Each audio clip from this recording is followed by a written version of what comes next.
First of all, thank you very much for inviting me. I hope you let me spend around about a couple of minutes on the discussion you had just now. And I put, maybe it's not a bad idea, put my idea about what you were saying and our friend, especially Olli, which I have a great respect for him. There is one thing I can tell you, I hate to be devil's advocate, but sometimes I have no way getting out of it, because after all, I'm a patriot, I'm Iranian. You have to bear that in mind. And I know you know it. I think you can prevent on short term Iran to have nuclear bomb. I don't know whether you can do it in medium term, but definitely I know you will not be able to stop them having atomic bomb on long term. Not because of Israel or Arabs or mullahs or anything like that. But there is one thing on Iranian psychic, one Iraq war, if you remember, still is there. They think if they had atomic bomb, then Saddam wouldn't dare to attack Iran. This is one. And secondly, there is a mentality of the revolution, which is, I understand it quite well. We should not subcontract our security to anybody, never mind America or Russia. So this is, I think, international community has to bear that in mind, that will happen one day. How to deal with it is a bit difficult, but this is a reality which I'm saying to you because I keep hearing it and I know it. I have a lot of contact inside, and most of them believing that is how it's going. It doesn't matter whether Khamenei is there or X or YZ.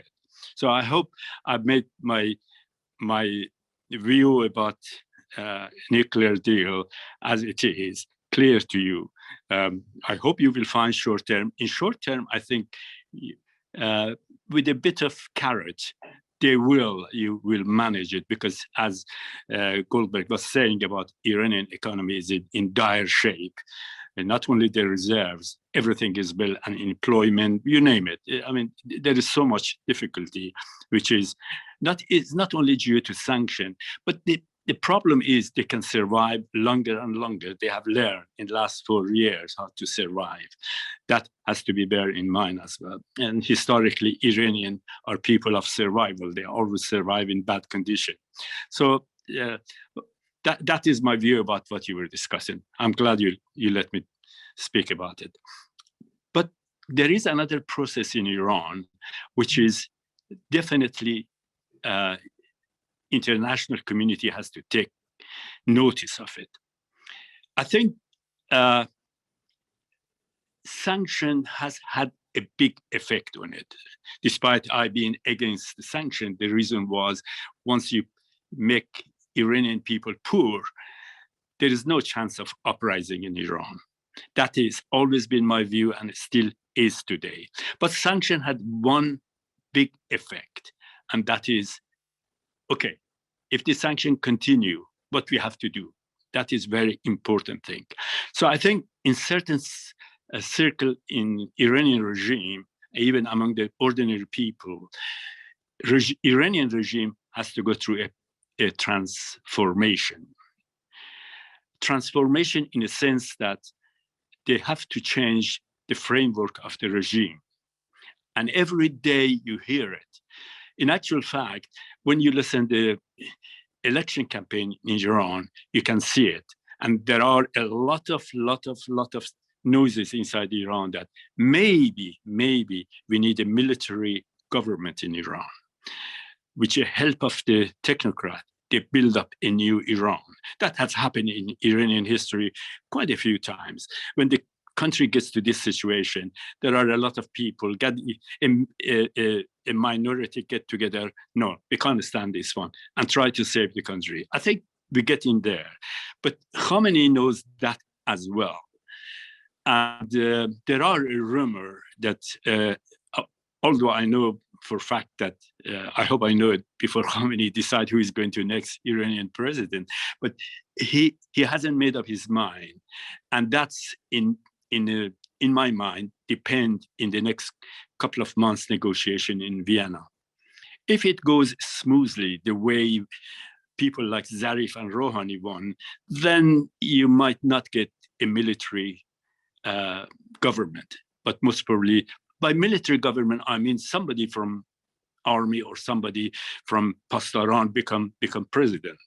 And there are a couple of names already, a new one, because Khamenei, in my opinion, will not go with the established name like Qalibov and Jalilvan and all that. He goes with a name like Dehkhan or Saeed Muhammad, this sort of people who are new in political scene in Iran. So that could happen, depend on Vienna talk. This is why international community, if you decide to give a leverage to Iran in the negotiation, then we might have a totally different approach to Iranian election. But I'm 100% sure Khamenei hasn't made up his mind who should be president.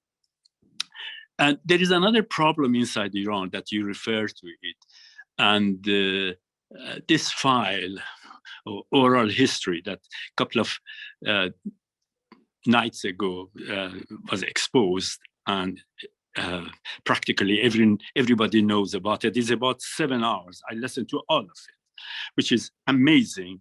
Foreign Minister of Iran says such a things, which shows my fear all the time that a regime is on verge of implosion if international community is not ready for it.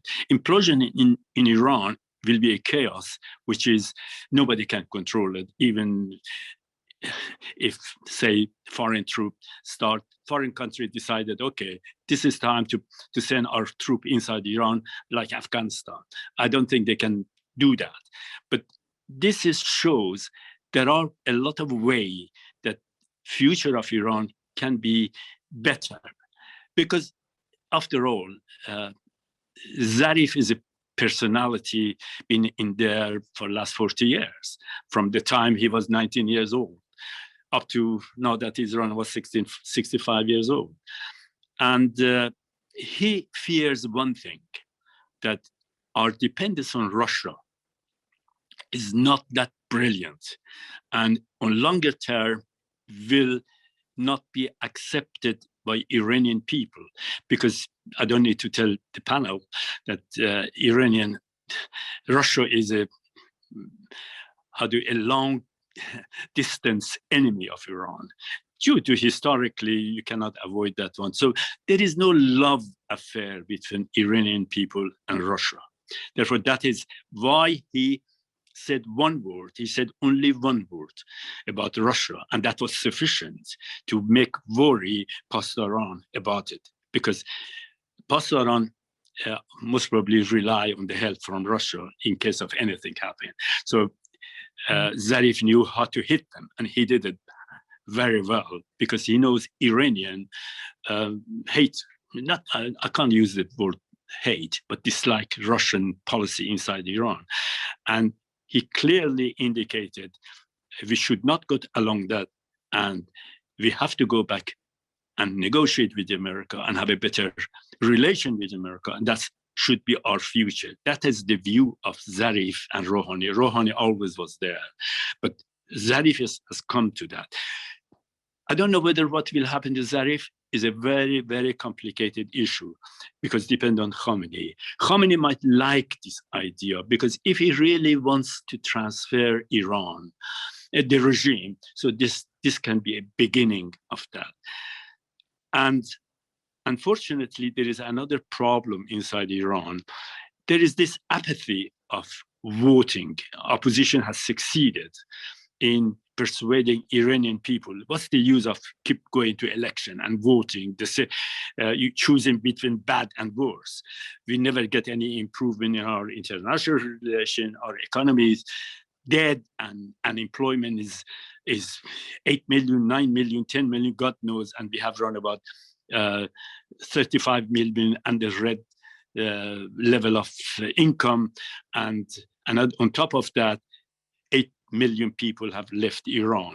All the brains which should run a country has left the country. So these are the things that helping opposition persuade Iranian people not to participate in election, which is Khamenei doesn't like it. This is the problem, because he always think whatever happened, the regime needs support of Iranian people. This is last election, there was 43% of people voted. They suggest, today's suggestion is it can be between 29 to 35%, which is disastrous for Khamenei. Khamenei does not want to fix the election in a way that say, okay, it's 20 people, 35% people vote, and he said, no, 55% people has voted. They can do that, but he doesn't like that because he knows it will not be a secret thing. So he's worried, and that's why, in my opinion, he might let Zarif to get away with what he has, his statements, and let Zarif, whoever Zarif supports, maybe become next president in Iran, because Zarif can bring people to polling station. That is the last card Khamenei has. If he decides that, then Zarif will be a prominent figure in election and maybe after election, if he doesn't himself decide to be candidate. Or at the moment there is no sign of it. But Khamenei has a persuade, has such a control on the regime that he can ask, despite Zarif not wanting to be president, make sure that he is president because of what I said regarding the legitimacy of the regime, which Khamenei knows he needs Iranian people's votes.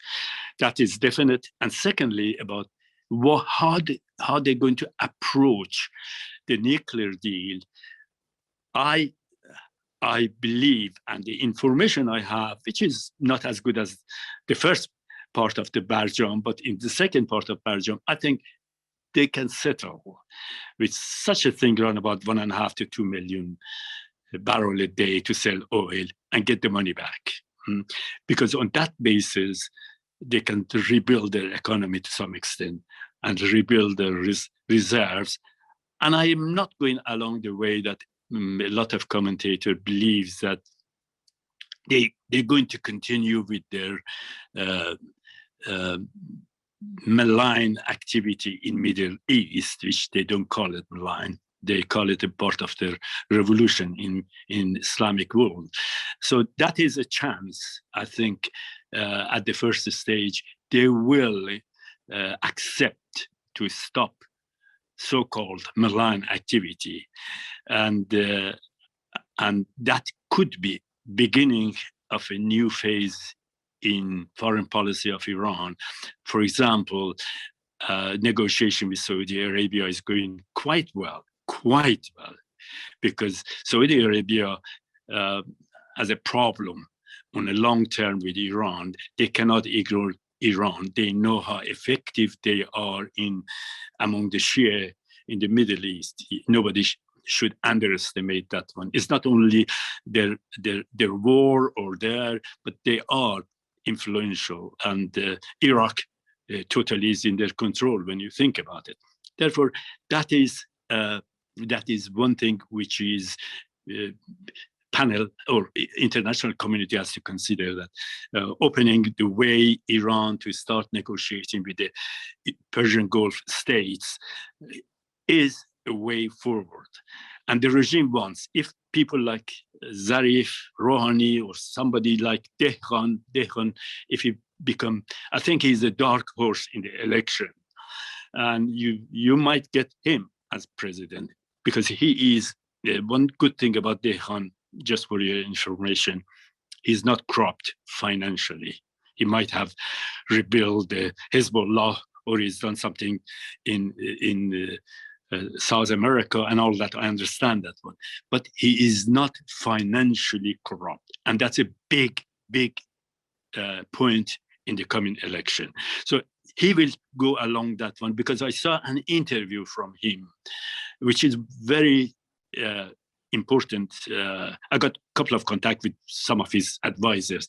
He says, we don't have permanent enemy and we don't have short friends. So that is a good sign. And I think Israel, which I always supporter of Israel and Jewish community, and for last 40, and I always wanted to make sure Iran and Israel has a better relation, because that is the key in peace in Middle East.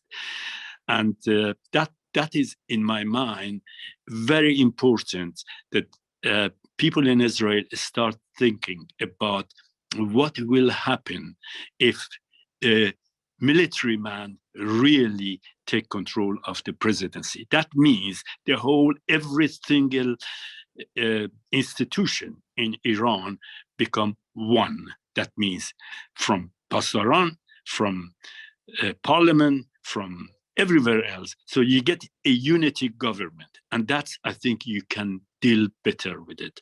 And therefore, I'm sure they will speak with one language, and therefore all this different vibe which is coming out of Iran will be stopped. And that is, in my opinion, good sign. And I hope, I personally hope that they can get there, because as I say, Iran is iron fist for a while to put their international relation in a better way, and that way we might see a change in attitude towards atomic bomb. I hope I have tried to explain as much as I know it, and if there is any question, I can with pleasure answer it. As I said, I try to be devil's advocate. Don't forget that. So this was definitely a devil's advocate, because most people think that such a government led by somebody from the IRGC is going to be more stubborn, more difficult to deal with. And you say it's actually an opportunity. Exactly. That's what I'm saying. The reason is one of the, because the unity in the ruling elite in Iran is not there. The reason everybody has an interest. Reformists have an interest. Hardliners have a interest. In the middle, they have different interests. But once this is one unit, I think their approach will be different, because they want to survive. That is the whole thing. The regime is not, if they don't transfer, let me put it another way, if they don't transfer and continue the same way, I don't think they will lost another election. That is, and of course Khamenei is in the verge of. I don't think he will die soon, but obviously who will the next? That's another point which is difficult to guess who is going to be, and I don't think many people think it will be his son. He won't let that happen. He knows that is the most dangerous thing to do.